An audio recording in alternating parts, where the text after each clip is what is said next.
Seja bem-vindo à nossa aula de Química Orgânica. Eu sou a professora Sabrina, junto com o professor Antônio Almeida, nós preparamos esse material para você, que é o nosso aluno do terceiro ano da Mediação Tecnológica do Estado de Rondônia. Então, seja bem-vindo a mais uma aula.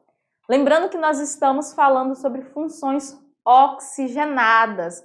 Na aula anterior, nós falamos sobre os álcools, né? Vocês lembram? Vocês querem esquecer, mas não pode, viu? Não pode esquecer de jeito nenhum. Vocês têm que lembrar e estar sempre ali buscando na mente nossas aulas e tudo que a gente tem trabalhado, porque vai ser necessário sim. Se não for na vida lá fora, na prova vai cair. Então, fique ligadinho nas nossas aulas.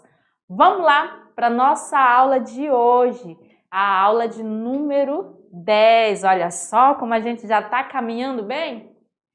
Hoje nós vamos falar sobre fenóis e éteres, que são funções oxigenadas. Além de aprender a identificar essas funções, nós vamos aprender a nomenclatura oficial para cada uma delas. Tranquilo? Então vamos ver as nossas habilidades da aula de hoje. Como habilidade nós temos identificar as principais funções orgânicas presentes no cotidiano, compreender a nomenclatura das principais funções orgânicas. Professora, agora eu até vi o álcool que realmente faz parte do nosso cotidiano. Mas será que as outras funções todas também fazem? É, pessoal, pior que faz, ó. Se não fazem algo que você vê, vai fazer parte em algo que você consome, numa medicação que você toma, numa reação que o teu organismo produz. Mas os compostos orgânicos fazem muita parte do nosso cotidiano. Então vamos lá falar sobre esses fenóis, que são compostos que possuem uma ou mais hidroxilas ligadas diretamente a um anel aromático. Lembra que lá na aula passada a gente viu álcools que podem ser aromáticos? E nós vimos que tinha lá a hidroxila, mas essa hidroxila não estava ligada diretamente ao nosso anel aromático. Por quê?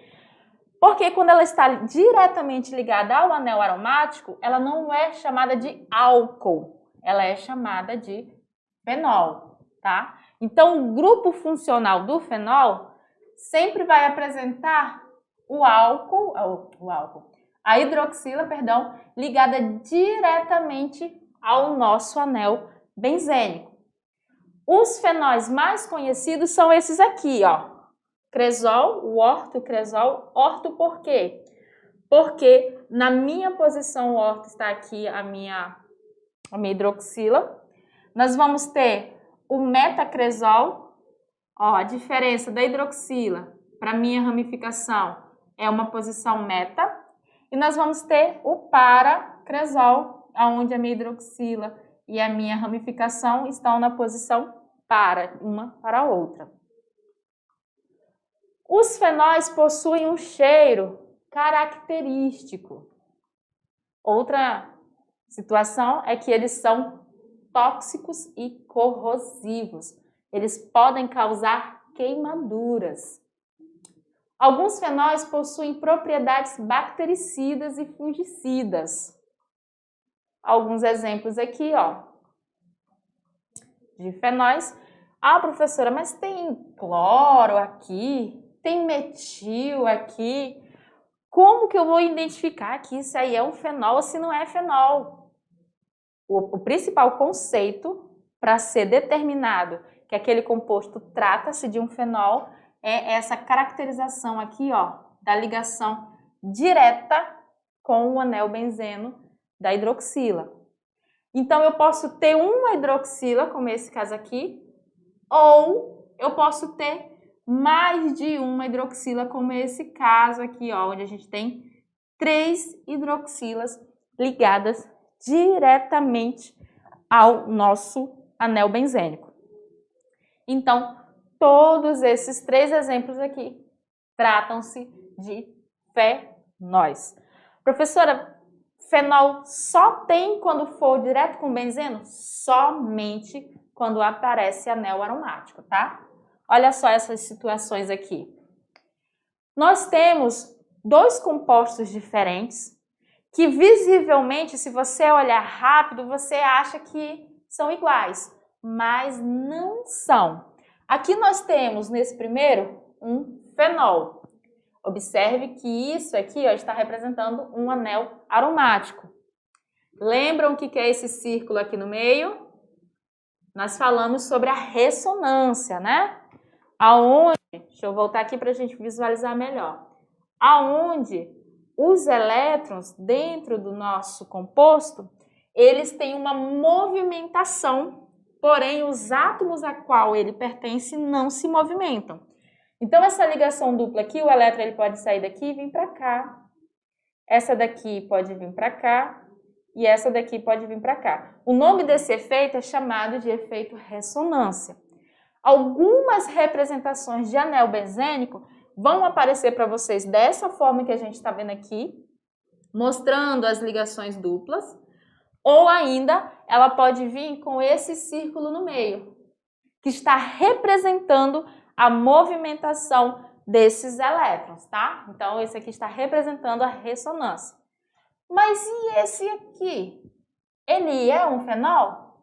Não, não é um fenol. Ele é um álcool. Ele é um álcool de cadeia fechada, ou seja, ele é um álcool cíclico. Ele não é um fenol. Ah, mas tem aqui, professora, a hidroxila está ligada direto no carbono aqui do ciclo. Porém, essa estrutura aqui, ó, não é um anel aromático, não é um anel benzênico. Ele é um ciclo, uma cadeia fechada com 6 carbonos, que não apresenta nenhuma ligação dupla no entre os seus átomos de carbono, né? Nenhuma ligação dupla conjugada.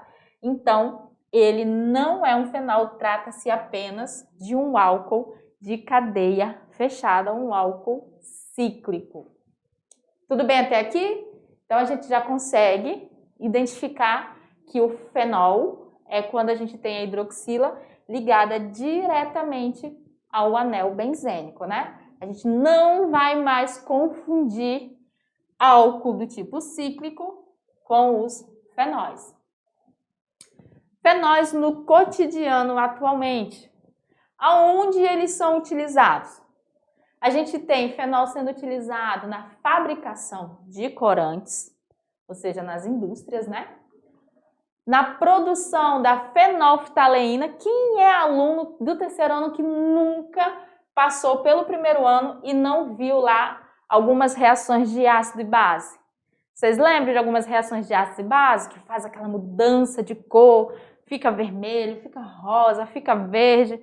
Então, a fenolftaleína, ela é um indicador ácido e base. Dependendo do meio aonde ela está, ela vai mudar a coloração e você vai identificar, vai facilitar, né, a identificação visual de um ácido ou de uma base, a partir da mudança da coloração que ela vai estar lá interferindo. Então, ela é feita de quê? Ela é produzida a partir de fenóis, tá, pessoal?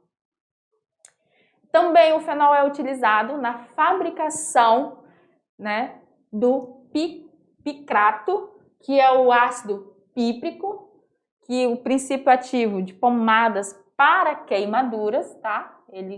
A gente usa também o fenol. Tem até a fórmula estrutural aqui para a gente ver, ó. Observe que aqui a hidroxila está ligada diretamente ao nosso anel aromático. Então, isso caracteriza a função fenol. Professora, mas se a gente... Eu já estudei, eu já vi que aí também é um nitro composto. Sim, também, porque nós temos aqui a função nitro, tá? Mas não deixa de ter a presença da função fenol. Por isso que o nome dele é 2,4,3 trinitro, porque eu tenho 3 funções nitro, e a terminação fenol. No tratamento de marcas de pele decorrentes de problemas de acne, de manchas de sol ou de envelhecimento precoce, são utilizados fenóis, como aqui, ó, o Resorcinol e a hidroquinona. São fenóis que são utilizados para esse tipo de tratamento. Dentre outras N funções dos fenóis, como por exemplo aqui, ó, esses grupos fenóis aqui, eles também aparecem em alguns componentes de drogas, né? Como aqui no principal componente do ativo da planta cannabis. Que planta é essa? É, né, o principal ativo da planta que muitos conhecem como a maconha. E esse fenol, ele é um dos principais responsáveis pelos efeitos da maconha. Então, ele também está presente nessa situação, tá? O THC. Professora, mas é fenol mesmo? É sim, olha aqui ele. Ah, agora você consegue visualizar? Esse daqui é fenol? Não, tá, pessoal? Não é fenol. Esse daqui é. Então, ele está presente como componente ativo dessa planta também. Tem mais uso do fenol? Tem. Eles estão presentes em vários vegetais. O gengibre, ele é rico em 6-gengirol, que é uma substância que já foi usada em testes para combater o câncer e mostrou um bom resultado. Aqui tem a imagem está acima do ozinho aqui. Ela teve um bom resultado. Não é à toa que provavelmente seu pai ou seu avô ou avó, assim como os meus, sempre falam que gengibre é bom para a saúde, né? E tem muita gente que comercializa balinha de gengibre para prevenir resfriados e algumas doenças de garganta.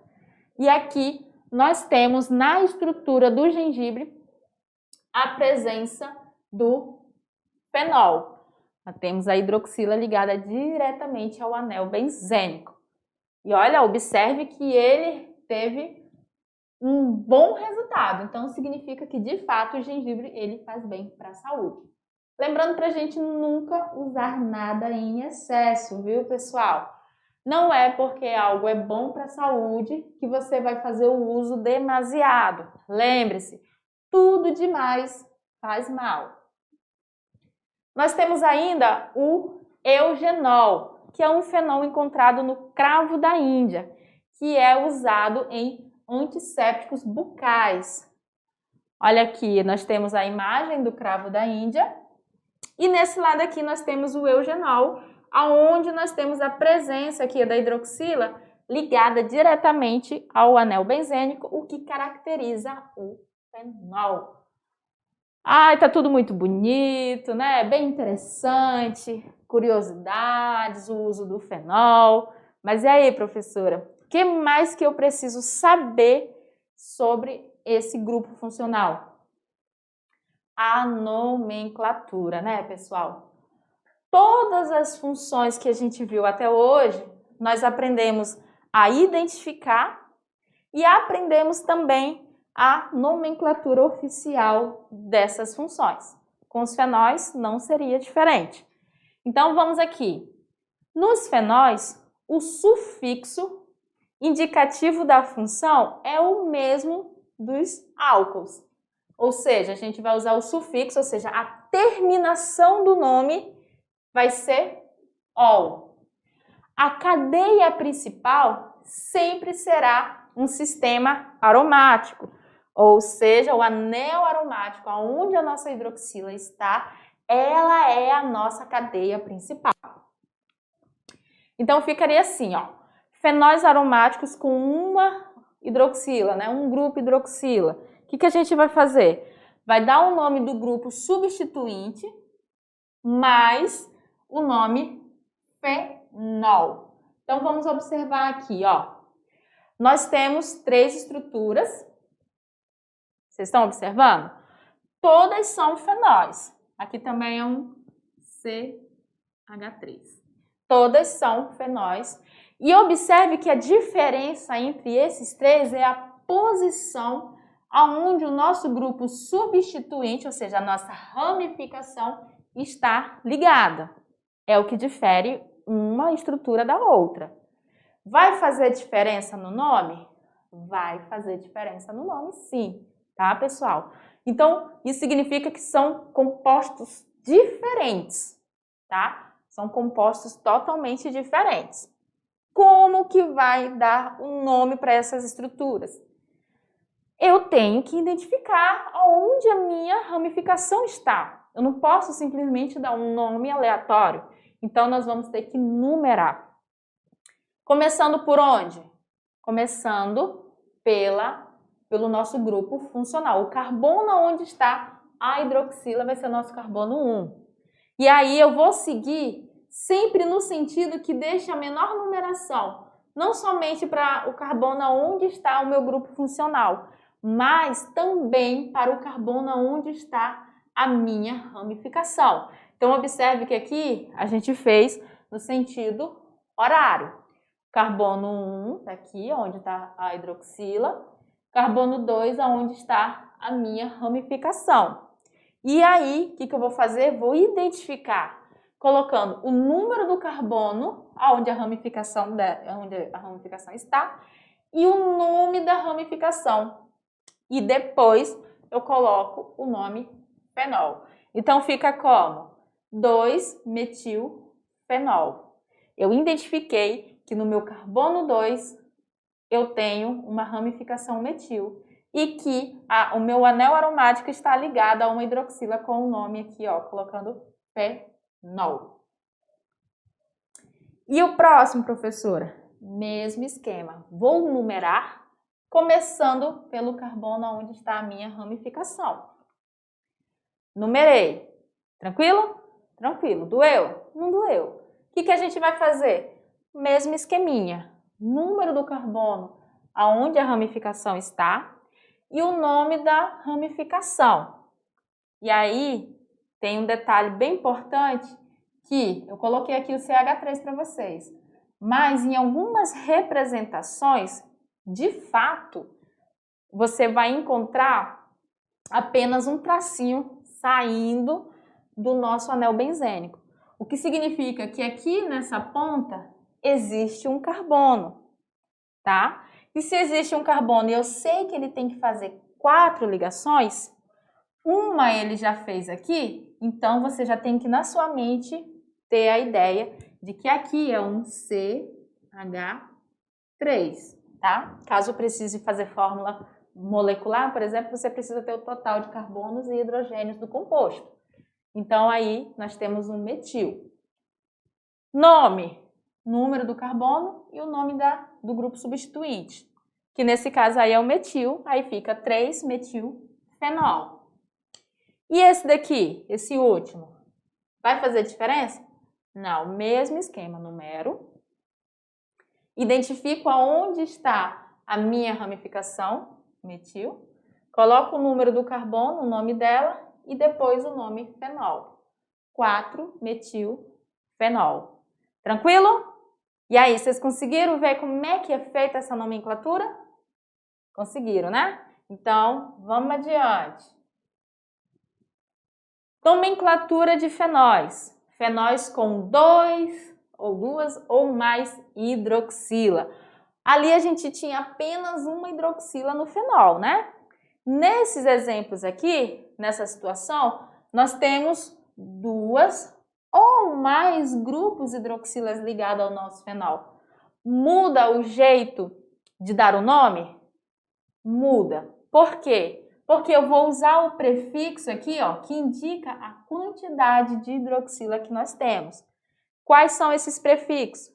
Prefixo di, prefixo tri, se for 4, tetra e assim por diante. Então vamos lá. Olha só os exemplos que nós temos. Nós temos a situação que está mudando apenas a posição aonde a nossa hidroxila está ligada. Vamos nesse primeiro aqui. O que eu vou fazer? Eu vou colocar o nome do hidrocarboneto aromático, que no caso aqui, ó, é o benzeno. Já é diferente, vocês viram? e vou dizer o número dos carbonos aonde a hidroxila está ligada.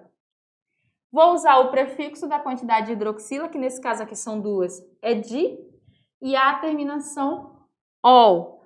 Então, vai ficar benzeno 1,3 diol.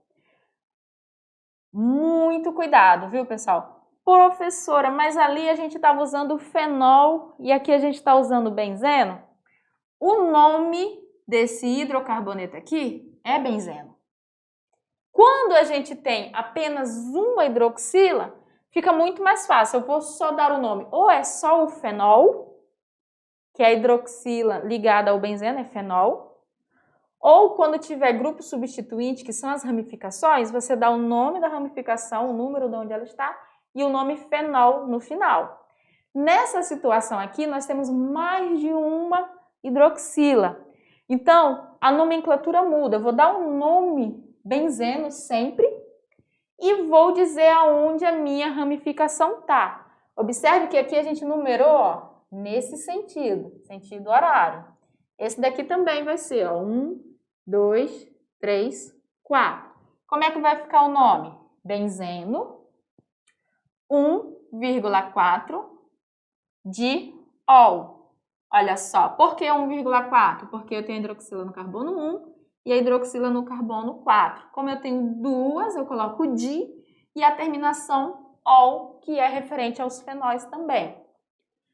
E esse exemplo aqui? Mesmo esqueminha. Olha, a representação é diferente? É, aqui eu tenho o círculo e aqui eu tenho as ligações, mas é benzeno também. O que nós vamos fazer? Numerar e classificar. Aqui você pode numerar assim, ó. 1, 2, 3. Professora, mas esse do meio não seria o número 1? Não obrigatoriamente. O que eu vou buscar sempre? A menor numeração para todos os grupos funcionais que estão no meu composto. Então, a menor numeração não fica se eu começar aqui como 1, e aí vai vir 2 e 3? Se a gente numerar colocando essa hidroxila do centro como a hidroxila central, como a primeira, olha como é que ficaria. Ficaria 1, 2, 3, 4, 5, 6. Essa hidroxila aqui receberia o valor de número 6, porque ela estaria ligada ao carbono 6. E aí ficaria um valor muito elevado. Então, nós sempre vamos procurar o menor número para os nossos grupos substituintes, para os nossos grupos funcionais também. E nesse caso, o menor número fica começando a partir daqui. E aí, nós vamos ter hidroxilas no carbono 1, no carbono 2 e no carbono 3. Como é que fica o nome? Coloco lá, benzeno 1,2,3. Vou usar o prefixo da quantidade de hidroxilas, que é o tri, e a terminação ol. E aí fica triol. Vamos a um exemplo aqui, ó. Aprender fazendo. Exemplo número 1, que fala o seguinte: a banana e a maçã escurecem quando são descascadas. O escurecimento é causado pela oxidação da substância ortohidroquinona, pela ação de uma enzima e do oxigênio do ar. Então, são 3 fatores que fazem com que essas frutas escureçam. Olha a reação. Eu tenho aqui a ortohidroquinona, tá aqui. Vocês podem observar que ela é o quê? Ela é um fenol. Um fenol que apresenta 2 hidroxilas. Quando ela reage com o oxigênio, e nós temos aqui uma enzima como catalisador, ela vai sofrer uma reação química, vai fabricar a ortobenzoquinona, mais água. Esse composto aqui, ó, ele tem a coloração escura e a ortohidroquinona, ela é incolor. Então, quando a gente fabrica esse produto aqui, a nossa fruta, ela escurece. Aí vem a pergunta. A sabedoria popular manda colocar suco de laranja na salada de fruta para evitar o escurecimento dessas frutas. E aí na letra A ele pede: a que função química a ortohidroquinona pertence, no caso? Aí você tem que olhar lá para ver quem é a ortoquinona. Tá aqui, ó. A gente acabou de falar. Se ela tem hidroxila ligada diretamente ao anel benzênico, ela vai ser um fenol. Então, ela pertence à função fenol. E qual é o nome oficial da hidroquinona? Aí a gente pega só a hidroquinona para a gente observar que, como ela apresenta duas hidroxilas, nós vamos ter que dar o nome do benzeno, numerar, né, ó, numerar, dizer o número dos carbonos aonde estão as hidroxilas e usar a terminação de -ol. Então, o nome oficial fica benzeno 1,2-diol para essa função aqui, para essa ortohidroquinona. Tranquilo? Então, vamos à nossa função, que é chamada de éteres. Gente, a função éter, ela é, no caso, eles são compostos em que o oxigênio forma ligação simples com dois grupos orgânicos, ou seja, o oxigênio passa a ser um heteroátomo. Lembram o que é um heteroátomo? Vocês lembram? O que é um heteroátomo? É quando nós temos um átomo diferente do átomo de carbono ligado entre a cadeia principal, ou seja, entre os átomos de carbono. Nós falamos que o heteroátomo pode ser, por exemplo, o oxigênio, o nitrogênio, o enxofre, são os elementos mais comuns de fazer a substituição ali, a quebra da sequência de carbonos e ficar entre os átomos de carbono. Observe que na função álcool nós temos oxigênio, só que ele não é um heteroátomo. Por quê? Porque a cadeia principal ela segue a sequência de átomos de carbono e o oxigênio não está entre esses átomos, ele está para fora da nossa cadeia, né? Então, os éteres são a função orgânica onde o oxigênio vai estar bem no meio dos carbonos, ali dentro da cadeia principal. Por isso que ali ele vai ter a função de heteroátomo. Vamos ver aqui o grupo funcional dos éteres. Como grupo funcional, a gente vai ter essa representação. Observe que a nossa cadeia principal seria essa daqui. E o oxigênio está bem aqui, ó, no meio dos carbonos. Por isso que ele passa a ser um heteroátomo. Ela também pode ser representada desta forma aqui, ó. R vai ser qualquer sequência de carbonos, qualquer grupo orgânico, e R' vai ser também qualquer outro grupo orgânico. O menor representante da função éter é o metoxmetano, ou éter dimetílico. No entanto, o éter mais conhecido é o etoxetano, ou éter dietílico. Vamos ver aqui algumas propriedades físicas dos éteres. Eles são compostos fracamente polares. O dipolo dos éteres é tão pouco intenso que o ponto de ebulição desses compostos é semelhante ao dos alcanos, mas bem inferior ao dos álcools. Os éteres líquidos são incolores, de cheiro agradável e, por causa da boa volatilidade, são bons solventes para substâncias orgânicas. Então, aqui a gente viu algumas propriedades físicas dos éteres. E como é que fica a nomenclatura dessas funções, professora? O que nós vamos ter que observar? Como o oxigênio ele fica bem no meio da cadeia carbônica, é como se ela fosse formada por dois grupos substituintes ligados ao oxigênio. Então, nós sempre vamos usar o prefixo do grupo menor. Grupo menor como assim? Aquele que tem a menor quantidade de carbonos.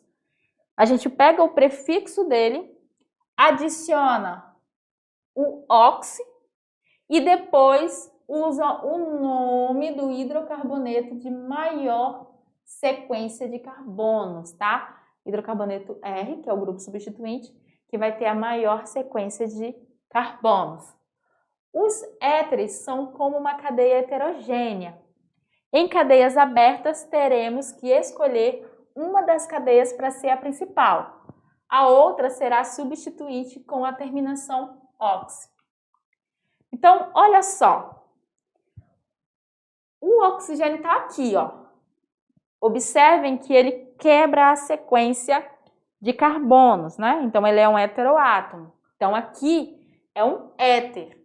Quando a gente vai dar o nome desse éter, aí nós vamos fazer o quê?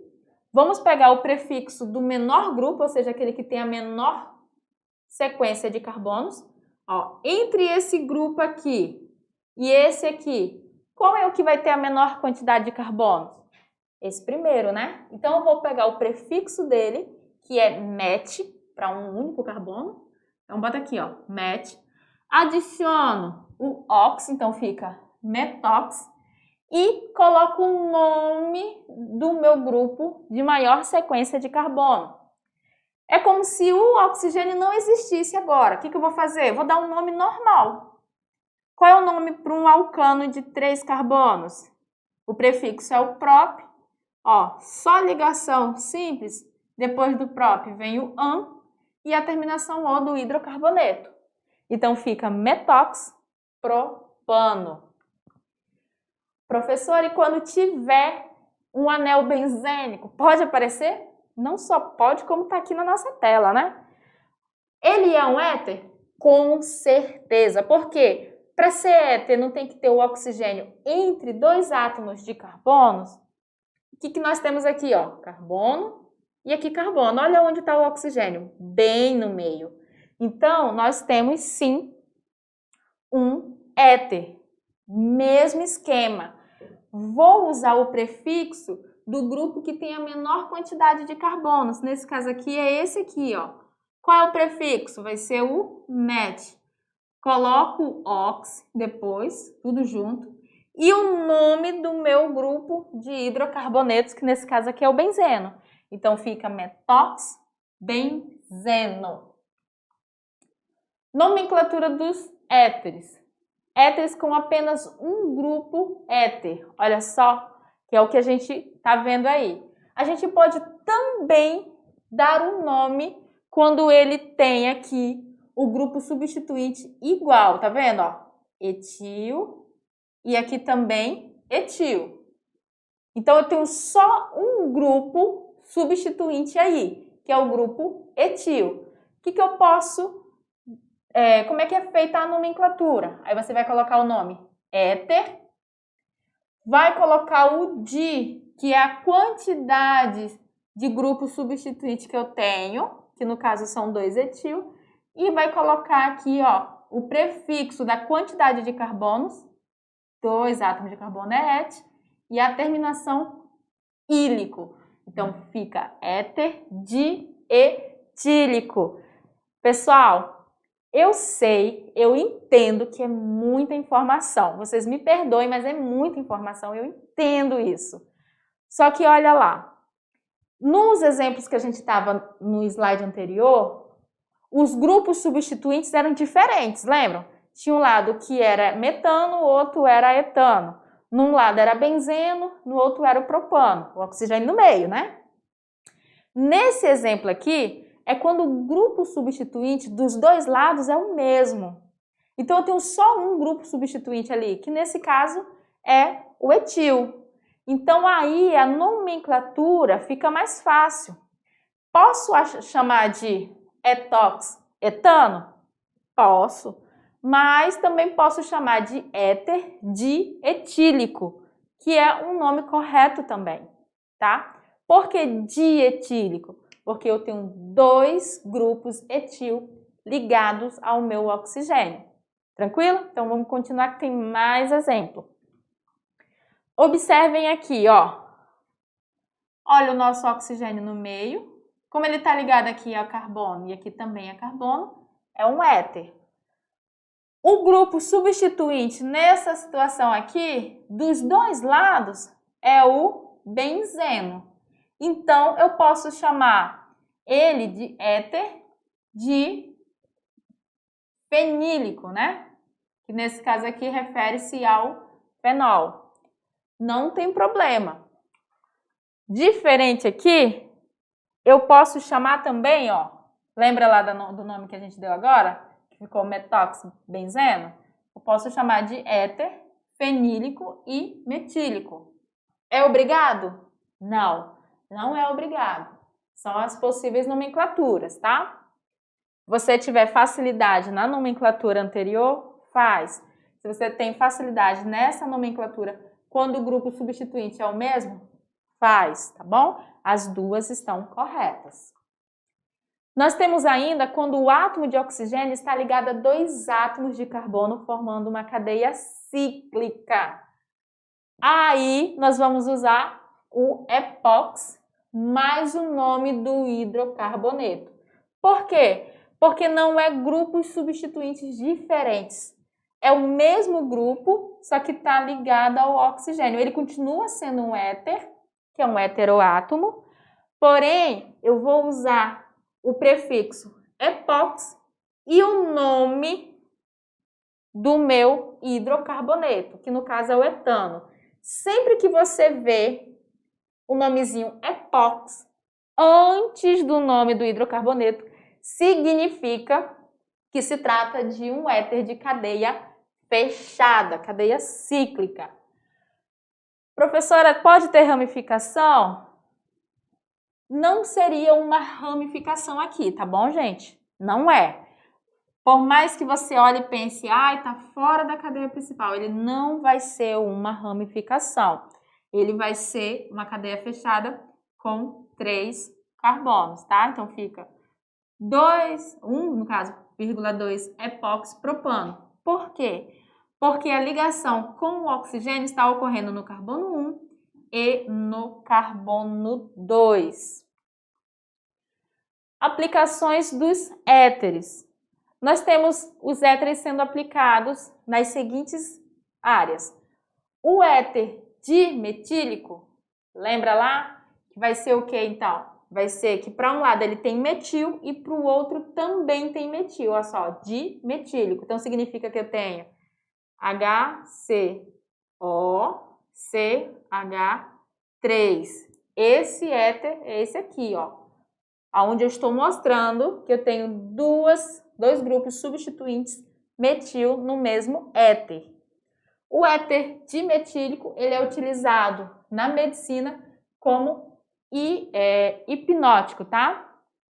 Nós temos também o éter dietílico. Ó, ele está dizendo que tem 2 grupos etil no mesmo éter. Então vai ficar como? CH3, CH, aí vem aqui, ó, CH2, perdão, O, CH2, CH3. Esse aqui, ó, é o éter dietílico. Observe, eu tenho etil e aqui eu também tenho etil. Ele é usado como solvente na extração de óleos e gorduras. E aí tem o éter metilterbutílico. De um lado ele vai ter o metil e do outro lado ele vai ter um terbutil, que é um grupo substituinte também com 4 carbonos.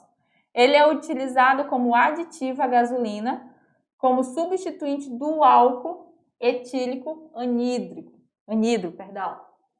E para a gente não passar despercebido nos temas sobre éteres, nós temos aqui um exemplo, né? O aprender fazendo, que traz o seguinte exemplo para a gente.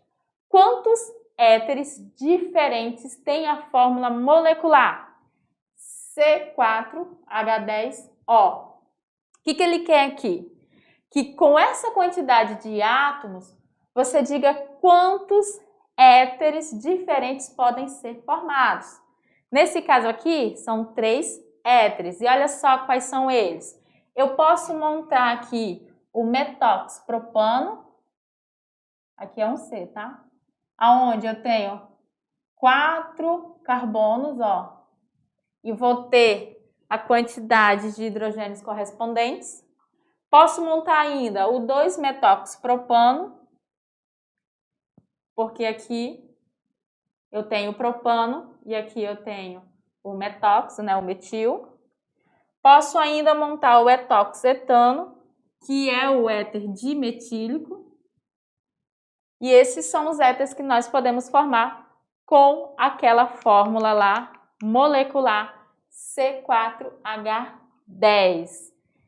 Eita, canseira, hein, pessoal? Mas não cansa não, viu? Porque a gente ainda tem revisão, a gente ainda tem a atividade de sala e eu vou ainda estar aqui com vocês. Eu sei que vocês estão pensando, não, mas não tem problema não. A gente está aqui para dar aula e nós vamos dar mais aulas ainda. Então, fique ligado.